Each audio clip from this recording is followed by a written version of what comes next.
नमस्कार, मैं हूं मनमोहित और आप देख रहे हैं प्रेस वार्ता एक नज़र की एक खास रिपोर्ट। मेरे हाथ में ये डब्बी है जिससे बहुत बड़ा जादू होता है और माइंड ट्रेनर राकेश फ्रिल्ला जी हमारे साथ है जो ये जादू करके दिखाएंगे। राकेश जी, सर जादू करके दिखाओ यार। मनमोहित जी धन्यवाद। और सबसे पहले तो मैं ये बता दूं, जादू नहीं होता है, ये थोड़ी सी आपकी कला है, आपकी प्रतिभा है और कुछ चीज़ें रहती हैं जो प्रैक्टिस से आती हैं। नहीं, हाथ की कला तो होगी। ये डाइस है और जो लूडो अपन खेलते हैं बहुत बार, तो हमें क्या होता है भी बहुत बार किसी को 6 चाहिए, किसी को 1 चाहिए, किसी को 2 चाहिए, तो अपनी मनपसंद का नंबर नहीं आता है। अच्छा। तो बच्चे हम हार जाते हैं जो लूडो खेलते खेलते। तो ये डाइस उनके बड़ा काम आने वाला है। मतलब इसमें हम अपना मनचाहा नंबर लेके आते हैं। आप देखेंगे, मतलब आप इस डाइस को देखेंगे, नॉर्मल ये डाइस है और नॉर्मल प्लास्टिक की डिब्बी है। इसमें सारे नंबर हैं 1, 5, 4, 2, 6, या सारे नंबर। तो जो भी नंबर आप कहेंगे तो ऐसा ही कुछ, जैसे अभी मैं इसको फ्लिप कर रहा हूँ तो यहाँ पे 2 नंबर है, आप देख रहे हैं। फ्लिप करते 2 आ गया। अब आप बताना पहले। अभी 6 आएगा। वाह जी वाह, 6 आ गया। एक बार और करो सर। मनमोहित जी, आप इसमें फूंक मारेंगे और इसको बोलेंगे कि 5 आ जा। जैसे मामा शकुनी महाभारत में बोलते थे। अच्छा। तो ये वही है। अभी मैंने बोला 5 आ जा, तो ये 5 आएगा। देखिए क्या बात है।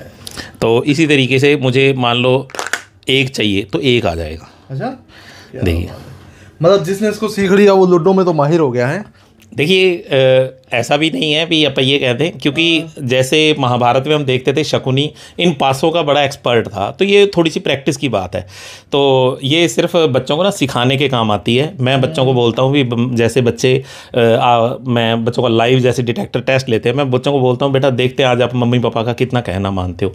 तो जो बच्चा कहना मानता है तो उसका ये भी कहना मानेगा। यदि बच्चा कहना नहीं मानता तो ये उसका कहना नहीं मानेगा। इस तरीके से ना बच्चों को मोटिवेट करने के काम आता है।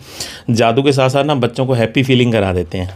मेरे हिसाब से तो फिर बच्चे सारा दिन खेलते रहते होंगे इसके साथ, नंबर निकाल के। तो देखिए बहुत सारी एक्टिविटी होती है। ये तो एक छोटा सा जादू है। आज पहले तो मैं धन्यवाद करूंगा, आपकी चाय भी जैसे टेस्टी थी, तो जैसे आपकी चाय पी के मैं खुश हो गया, तो ये एक तरीका है किसी भी पर्सन को खुश करने का। तो ये आज पॉकेट में थी। और अच्छा राकेश जी, चलो ये गेम तो बहुत अच्छी हुई, जादू की। माइंड ट्रेनर आपको कहा जाता है।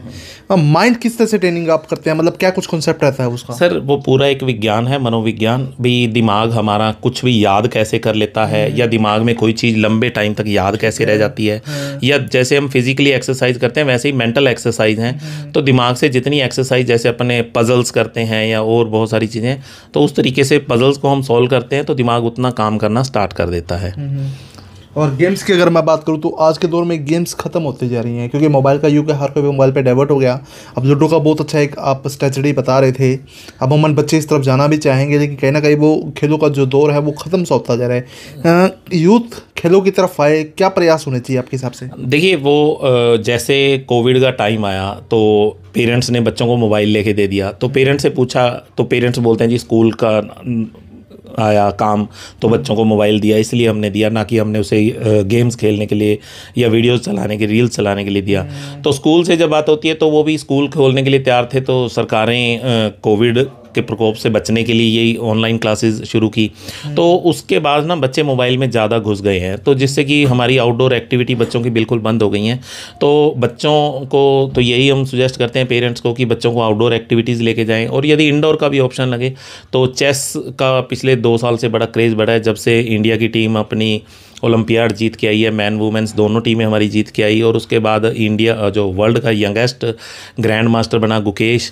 तो चेस का क्रेज़ पिछले 2 साल से काफ़ी बड़ा है। मुझे लगता है कि बच्चों को चेस जो है दिमाग की बहुत बढ़िया एक्टिविटी है, और दिमाग तो शार्प होता ही होता है। प्रॉब्लम सॉल्विंग स्किल्स में भी बच्चे एक्सपर्ट हो जाते हैं, ताकि उनकी लाइफ में कोई प्रॉब्लम आए तो वो उसे बड़ी ईजिली सॉल्व कर पाएँ। दूसरा, जो भी हमारी स्पोर्ट्स की गेम्स हैं उससे भी हम हारना और जीतना भी सीखते हैं, क्योंकि लाइफ में हम जहाँ देखते हैं बहुत सारे, अभी जैसे हमारे 2 पुलिस डिपार्टमेंट के हादसे हुए जिसमें उन्होंने सुसाइड कर लिया। सुसाइड क्यों कर लिया? क्योंकि उन्हें शायद हारना एक्सेप्ट नहीं था। तो थोड़ी सी, क्योंकि स्पोर्ट्स के अंदर हार और जीत लगी रहती है, हर रोज़ हम जीतते हैं या सीखते हैं। तो उस तरीके से हमें हार को भी शायद बच्चों में स्किल होनी चाहिए, भी बर्दाश्त करने की सहन शक्ति होनी चाहिए। भी यदि हार हो रही है तो कोई बात नहीं, हमें लगातार प्रयास करते रहना चाहिए, और प्रयास करते हैं तो वाकई में हम एक ना एक दिन जीत जाते हैं। तो इस तरह की गेम्स के साथ भी माइंड रिफ्रेश हो जाता होगा? सर ये माइंड रिफ्रेश, ये हैप्पी फीलिंग है, मतलब जब हम अंदर से खुश होते हैं तो कोई भी काम करते हैं तो वो बड़ी जल्दी हम सीख पाते हैं। तो इस तरीके से बच्चों को ना हैप्पी रखने के लिए कुछ ना कुछ एक्टिविटी हम रखते हैं साथ में। इस तरह की हाथ की कलाएं सीखने के लिए सर कैसे संपर्क करें आपसे, क्योंकि बहुत सारी कलाएं होंगी आपके पास? नहीं, मैं एक्चुअल में ये सारी चीज़ें हम बच्चों को ही सिखाते हैं, एंड सिर्फ बहुत सारे, क्योंकि हमारे स्कूल्स में भी प्रोग्राम चलते रहते हैं और मैं अपने सेंटर पे भी सिखाता रहता हूँ बच्चों को। चेस सिखाते हैं, रूबिक्स क्यूब हो गया वो सिखाते हैं, या और जैसे वैदिक मैथ की ट्रिक्स हैं वो सारी।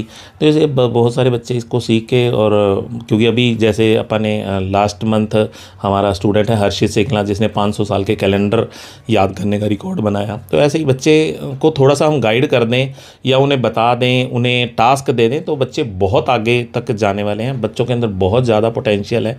शायद हम में ही, टीचर्स में या पेरेंट्स में कहीं कमी रह जाती है कि हम बच्चों को इतना बता ही नहीं पाते, भी इतना टास्क ही नहीं दे पाते। हमने उनके हाथ में मोबाइल दे दिया तो बच्चे मोबाइल ही देखेंगे। तो उससे बचने के लिए ज़रूरत है हमें कुछ ना कुछ उनको एक्टिविटी में एंगेज करने की।